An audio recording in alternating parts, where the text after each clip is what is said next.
If you have a kids at home who love drawing, then pay attention to this video till the end. In just 4 simple steps, you can turn any silly drawings into animation. You have to sign up to this website called sketch.metademonlab.com. I will share the link to this website in the description. You just have to click onto that and visit this website once. Once you scroll down here in the home page, so here you can see here there is a section called upload photo. You just have to click on it. Once you click on it, you have to select any image from your gallery. So this is the hand drawn image that I drew before. So I'm just going to select this one and I'm just going to upload here. Click on open. So that image will be uploaded here. While trying to upload an image, you may get this policy guideline notification. You just have to go through it and you just have to click onto here to understand what exactly it is. So they're asking your consent to use the data that here in this case the image that you have drawn that you are trying to upload here. So they are going to use the data or the image for the research purpose only, okay, and nothing else. And you can go through this policy guidelines once to understand better. So that's it.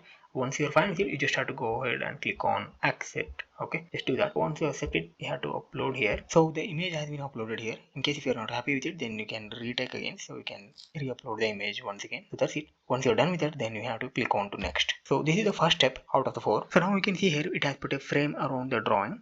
So we just have to adjust for a bit to resize it just to ensure that the character is going to be within the frame. Okay, so you're not going to miss anything while making an animation. Once you're fine with it, you just have to scroll down here and click on next. So this is the second step. So now we are going to the third step. As you can see here, if you want to remove anything unwanted thing, then you can do here. Click on to the eraser, or if you want to draw something else, if you find that something is missing, you can draw here. And these are the sizes of brush. Select whichever you want. Select the eraser here, and if you want erase here, you can see here what I'm talking about.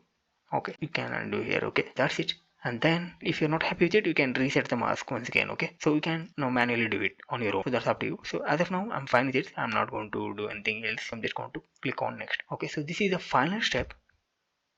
So here in the first step, it has put a node around our character. Okay, so this is the highlight of this application. So what it basically is going to do is it's going to turn this drawing or character into animation. Okay, so I'll explain in a second what exactly it is, what type of animation you can do with it. So this is something really cool. This is how it is going to turn your drawing into animation. If you want to make some adjustment, you can do that. So it's up to you. So if you're fine with it, just go ahead and click on next. You can see here there are a lot of variations. You can decide on what type of animation you want to create. In the above, you can see here there is the option to select dance, funny, jumping, and all that. And if you just scroll down here in this panel section, you can see here what exactly each animation does. You can select the type of the animation that you want to create. As of now, this particular character is running, dancing. Let's try something else. Just click on to this. Now you can see here he's doing some kind of break dance. That's it. And also if you click on to this, let's see how it is going to turn out. Now he's looking like a chair boy. There are a lot of things you can try here. So it is really amazing and one of the coolest applications that I came across. So if you have your kids at home, just try this application and you are going to have a lot of fun and your kids are going to love this. So this is really cool, easy to use, and you don't have to sign up as well. Okay, so you can just go ahead and straight away you can upload an image. In just 4 simple steps you can create an animation. Okay, so to download this animation you just have to click on to share, and then you can select any of the applications available here. So any of the Microsoft products, either it can be Outlook or it can be Teams, or you can directly send it to their mail. Okay, so that's it for the video guys. I hope you enjoyed it. If you enjoyed it, please like and subscribe and also share with your friends. Thanks for watching. See you again.